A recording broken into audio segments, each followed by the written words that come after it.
Yo, what up, y'all? It's your boy Ryan Leslie. You're checking me out on VladTV.com. Any questions that you may have about my interview, make sure you hit me on Twitter, twitter.com/Ryan Leslie.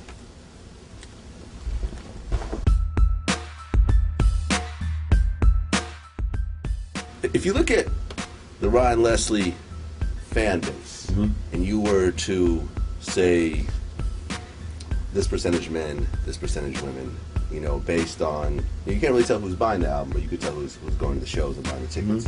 Where would you put that? I mean, we just sold out the Nokia Theater in Times Square, and I think it was probably pretty evenly split.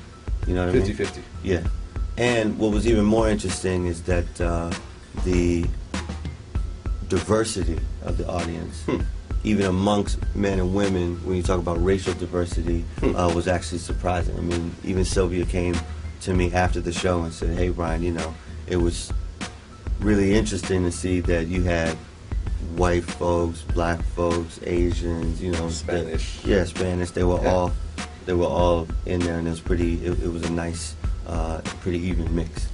One thing I noticed is like when I went to the listening party, is that there was actually a bigger percentage of gay men at your listening party as well. You know, do you feel that you have like a, you know, like you look at certain artists like a Lady Gaga, who definitely embraces her gay fan base. You look at Kanye West, same kind of thing. You know, where do you look at yourself in terms of your gay fan base? Because you definitely have one.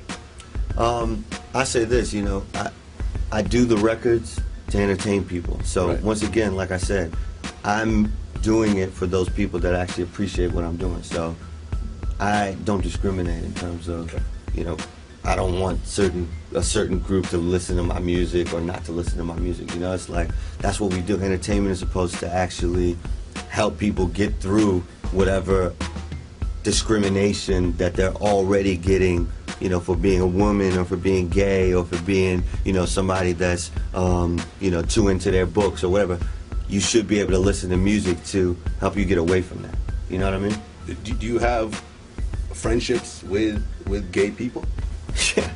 Yeah. I really do. don't. I'll keep it 100. Yeah. Like, Well, I don't have any gay male friends. You know, a lot of creative professionals in the fashion industry, photographers, you know what I mean? Stylists, makeup artists, friends of, you know, girls that are friends of mine. I mean, it just is what it is. Right. So okay, I understand what you're saying. So this is, you know, this is not a discrimination kind of thing. Like, when you look at that kind of business, you know, these type of people, you know, hip hop is, you know, Vlad TV is mostly a hip hop kind of channel. Hip hop is very homophobic. Right. You know, I mean, even like, I don't know, you know, like you look at like a 50 Cent, and he was referring to the Kanye Lady Gaga tour as the gay tour, and he got a bunch of, you know, some flack for that, and he's saying how Chris Lighty called him on the phone, like, what the hell are you doing? Like, how do you really feel about that? About like how, you know, you being in the, I would say you're in the hip hop world. Okay. You know, I would say you definitely overlap into that. Okay. You know, how do you feel about the homophobic nature of hip hop? I mean, I think that, you know, and just me being a student of just American history, right?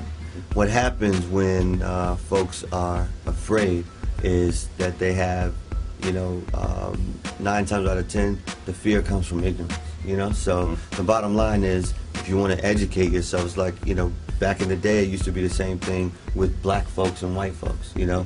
Oh, they have germs. Oh, something's wrong with them. Oh, they're uneducated. Oh, you know, they're going to try to, you know, rob me or whatever. All that type of stuff, like I said, I think it really just comes from ignorance. And, you know, as more and more people are making decisions about the way they want to live their life, it's just important as a human being to just accept them as a human being. And that's just the way I live my life.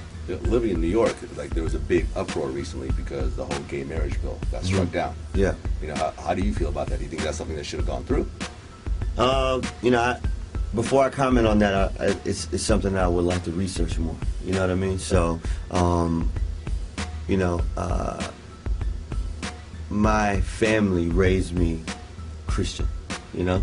So, within Christianity or within the way I was raised, homosexuality is something that's not accepted. Right. But on the flip side, one of the precepts of Christianity is that you accept and love everybody. You know, so there's some things that need to get reconciled with regards to that subject. And at the end of the day, it's actually being a homosexual is really, you know, in my opinion, a decision that someone makes in terms of the way that they want to lead their life. You know, it's a preference and a choice that they make. You know, I'm not in a position to judge anybody. You know. Fair enough. So I have my own preference, and I live the way I want to live, and Right. it's good. Gotcha.